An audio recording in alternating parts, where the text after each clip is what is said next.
Penance, penance, penance. Welcome back, everybody. Today is Wednesday of the second week of Lent. And it's so good to see you once again. We are going to continue reflecting upon Father Fernandez's book, In Conversation with God. But today we're going to take one section of it and unpack it, because we've been talking a lot about a certain word, but we haven't talked about too much about how to implement that word in our life. And that word is penance. Yeah. Penance. We've been talking about penance, but now we're going to get really practical how to actually turn things, our life, into penance. And penance is not just unique to Lent, but Our Lady goes around talking about penance all the time. That's true. She does. It's kind of a primary theme of all of the apparitions. Yeah, we were talking earlier about Our Lady of Lourdes, and one time she appeared to Saint Bernadette, and all she said was penance, penance, penance, and that was it. So now practically, what are those things in our life that we can do and offer? We practice a spirit of penance and of sacrifice in our daily lives, in the ordinary events of the day, without having to wait for extraordinary occasions. Penance is fulfilling exactly the timetable you have fixed for yourself, even though your body resists or your mind tries to avoid it by dreaming up useless fantasies. Penance is getting up on time, and also not leaving for later, without any real reason, that particular job that you find harder or most difficult to do. I just love this. I remember probably when I was about 20 years old hearing of a young girl who she was giving up her snooze button for Lent because she said she did not want her first act of the day to be a selfish one. And I've never forgotten that. And I've always really, really tried to not use the snooze button for that reason. I have to say you're pretty good. When I'm in my early stages of pregnancy, sometimes I will press the snooze button anyhow. But I totally agree. I feel like snooze, and the research shows snooze really just makes you feel more tired. So stick to your plan. The plan that you have for your day begins with when you set your alarm clock. Your plan, stick to the plan. It goes off at such and such a time. Get up at that time, and that act it's difficult. Some, I think, call it the heroic moment. That first moment of the day, you do something difficult, and you offer that act to Jesus. Yes, yeah, it's difficult. Some people are morning people, some people aren't. It might be easier for others. Penance is knowing how to reconcile your duties to God, to others, and to yourself by making demands on yourself so that you find enough time for each of your tasks. You are practicing penance when you lovingly keep to your schedule of prayer, despite feeling worn out, listless, or cold. Okay, I love all of these. I feel like I can completely relate. There's this book that I read a few years ago now called The Mother's Rule of Life. And it basically takes the whole idea of, if you lived in a monastery or in a convent, they would have a rule. And that rule, everything is done at a certain time, and it's all with the purpose to grow in holiness. Whether it's your chores, whether it's your prayer time, whether it's leisure time, whatever it is, it's all scheduled.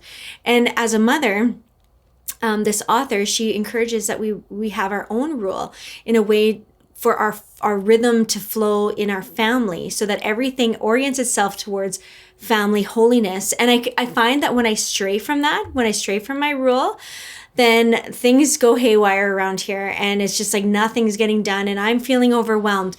But when we keep to the task, there's like peace that comes from that. Mm-hmm. And it's interesting, when we exercise our will and we offer things up for God because we know that it's good for us and it's good for the glory of God, that there's peace in the home. Mm-hmm. And in the monastery, they have something called the monastic bell. Mm-hmm. And it dings and it rings to indicate when it's time to switch a task. Mm-hmm. In the home, we have monastic bells.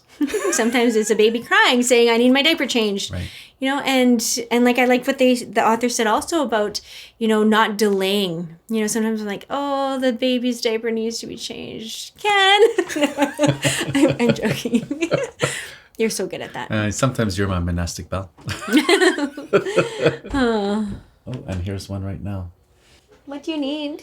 I saw the TV. The discipline of just practicing prayer consistently is a penance in itself, because oftentimes you sit down and you don't want to pray. You're tired. Mm-hmm. Or maybe it's early in the morning and the house is cold. or maybe it's the opposite and it's too hot. But just taking note of those things that you just have to do because of your state in life, those are so important. So we do them with excellence on time, and we unite that to Jesus. And that becomes our penance. One little active penance that I'm trying to do, and I just try to remember because sometimes I forget, is when I'm taking a shower. At the very, very end, I turn it to cold because I really don't like cold showers at all. And I'll just say, Holy God, Holy Mighty One, Holy Immortal One, have mercy on us and on the whole world. Then I turn it colder. Holy God, Holy Mighty One, Holy Immortal One, have mercy on us and on the whole world. And I do that 3 times, and then I turn the shower off. But it's good for me because I really don't like it. Penance means being very charitable at all times towards those around you, starting with the members of your own family. It is to be full of tenderness and kindness towards the suffering, the sick, and the infirm. It is to give patient answers to people who are boring and annoying. It means interrupting our work or changing our plans when circumstances make this necessary. Above all, when the just and rightful needs of others are involved. What stands out to you? Well, I just thought it was funny, the whole being patient with people when they're boring or annoying.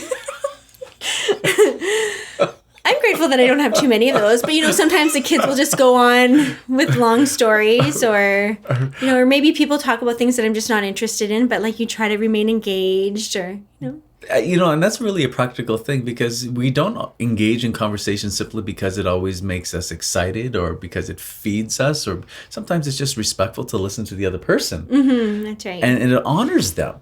And all of us get into situations at times in conversations with people where we're really not interested in that topic. But to offer that and engage in that conversation, to honor the person, because it's not about the conversation. It's about the person. What stands out to me as well is just patiently answering questions when it comes to children, because we have little children and they have all sorts of questions all the time. All the time. And they have curious minds. And from an outsider looking in, thinking, oh, that's really cute, but that it wears on you after a while. But that's my monastic bell.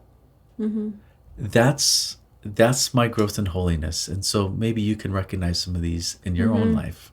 Yeah. And, maybe it's in the workplace. Maybe you have somebody that you work with who's constantly needing your assistance. And I also love how they mentioned about reaching out to the sick, the ill, those who are in need of you. Some of you are really good at that. Like those of you who are in healthcare, or maybe those of you who are attending to an elderly parent. God wants to give you those graces to fulfill those tasks well. Penance consists in putting up good-humoredly with 1,001 little pinpricks of each day, in not abandoning your job, although you have momentarily lost the enthusiasm with which you started it, in eating gladly whatever is served without being fussy. What are you going to say about that one? I think about cauliflower rice. Oh, we're having that tonight, by the way. It's a lie. It's not rice. It's cauliflower cut up into little pieces. Yeah. But the trick is eating it without making a fuss. It's your penance for today, honey. We're feeling a little silly, but have you ever had a meal that's placed before you that is not agreeable? Maybe your first choice. Again, we've all experienced that. What's our reaction? Or if it's cold and it's not to our liking, can we accept it with good humor? Or if it's too hot or it's missing something, I think we can all relate to that. And when we don't take advantages of those opportunities to offer to Jesus, we actually miss grace. That's the whole point of this. All these things in our life that happen are missed opportunities to grow in union with Jesus, to win grace for ourselves in the world if we don't offer them. And now you might be having all these light bulbs going off, realizing, oh, I have a whole bunch of things that I could offer in my life as a penance. That's our hope for you and for us in this content here. Maybe it's sitting on the squeaky chair around the table. Maybe you don't like it, but you can sit on it anyhow. we have a squeaky chair. For parents, and in general, for those whose work involves supervision or teaching, penance is to correct when it is necessary. This should be done bearing in mind the type of fault committed and the situation of the person who needs to be so helped, not letting oneself be swayed by subjective viewpoints, which are often cowardly and sentimental. I think sometimes I lean towards, giving in to our kids.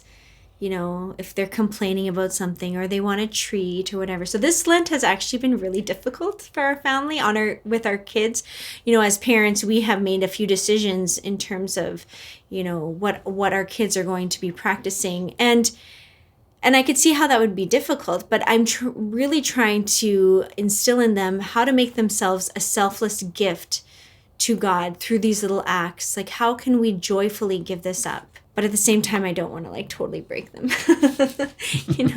So regarding correcting children, every parent has to do that. That's our life sometimes as well. And it takes effort. Mm-hmm, it does. It's easier just to not do it. Yes. You have a little fire here, a little fire there. And it's easy. Well, it's not a big deal. I'll just let it go. Or you pretend that you didn't see it because you're so tired and you're hoping someone else is going to see it and deal with it.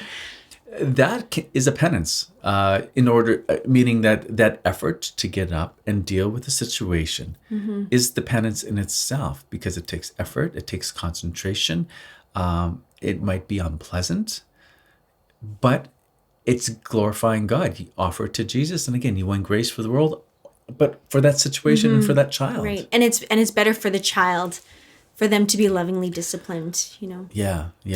A spirit of penance keeps us from becoming too attached to the vast imaginative blueprints we have made for our future projects, where we have already foreseen our master strokes and brilliant successes.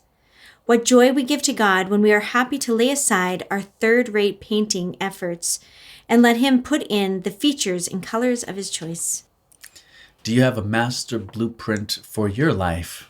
An idea, a picture of how you hope it's going to go? And how would you feel if God came along and started painting a slightly or radically different picture? Events in our life sometimes change that picture, and we realize the picture that we just painted for ourselves is now not possible, or is unreasonable, or is unattainable. And we still want it.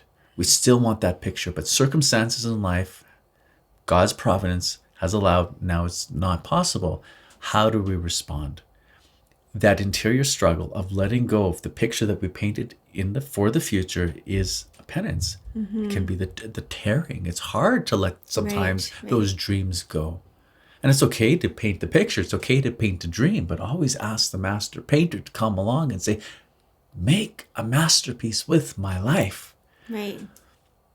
And with every masterpiece, it takes a lot of discipline. And so sometimes it's a dying to self. Like I think about sculptures that have been, a beautiful statue of David, for example, was created out of a big chunk of marble that most sculptors didn't want to touch. It was a castaway piece. Yet there, Michelangelo took it and he chipped away and sculpted that thing to make it into something beautiful. But it took a lot of work and hard work. And so God wants to make your life into a masterpiece. And sometimes it will be chiseling and pulling and poking. And our job is what? Is to say, God, your will be done. And that struggle might just be the penance to offer. So we hope that you found this video practical in terms of penance. Please share with us what stood out to you and why in the comments below. Pray the rosary with us right up there. And we'll see you tomorrow.